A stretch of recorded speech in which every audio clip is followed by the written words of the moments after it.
Mega event, আর তার জেরে শনিবার কার্যত জনজোয়ারে ভাসল গোটা রাজ্য। আর হবে নাই বা কেন? গ্রুপ ডিতে ৬,০০০ শূন্য পদের জন্য আবেদন করেছিল প্রায় ২৫ লক্ষ, অর্থাৎ একটা পদের জন্য লড়াইয়ে প্রায় ৪১৬ জন। এদিন তাই সকাল থেকেই রাস্তায় পরীক্ষার্থীদের ভিড়। ট্রেন, বাস থেকে টোটো, গাড়ি সবেতে ঠাসাঠাসি অবস্থা। পরীক্ষা দিয়ে ফেরার পথে বাইক দুর্ঘটনায় মৃত্যু হয়েছে ২ পরীক্ষার্থীর। হুগলির দাঁতপুরে পরীক্ষা দিয়ে ফেরার পথে লরির ধাক্কায় মৃত্যু হয় বাবা মেয়ের। দুর্গাপুর এক্সপ্রেসওয়ের ওপর সাইকেলকে ধাক্কা মারে লরি। পূর্ব বর্ধমানের কুরমুনে বাসের মধ্যে অসুস্থ হয়ে মৃত্যু হয় এক পরীক্ষার্থীর। পূর্ব মেদিনীপুরেও জনজোয়ার। পাঁশকুড়া থেকে তমলুক সর্বত্র এক ছবি, বাসে বাসে বাদুড় ঝোলা ভিড়।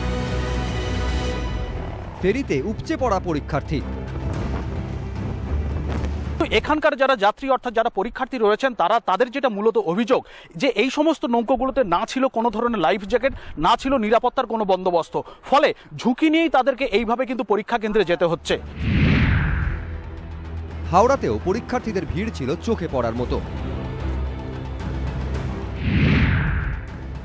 পুরুলিয়ায় আবার বাসের মাথাতেও শোয়ার পরীক্ষার্থীরা। ট্রেনেও ৩ ধরনের জায়গা পর্যন্ত ছিল না।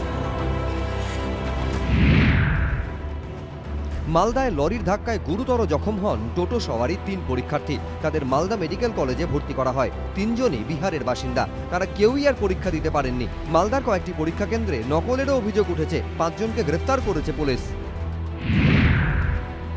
পশ্চিম বর্ধমানেও পরীক্ষার জন্য বাসে বাসে বাদুড় ঝোলা ভিড়।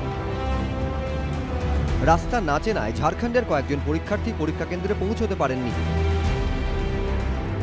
জেলার পাশাপাশি শহরেও পরীক্ষার্থীদের ভিড় ছিল চোখে পড়ার মতো।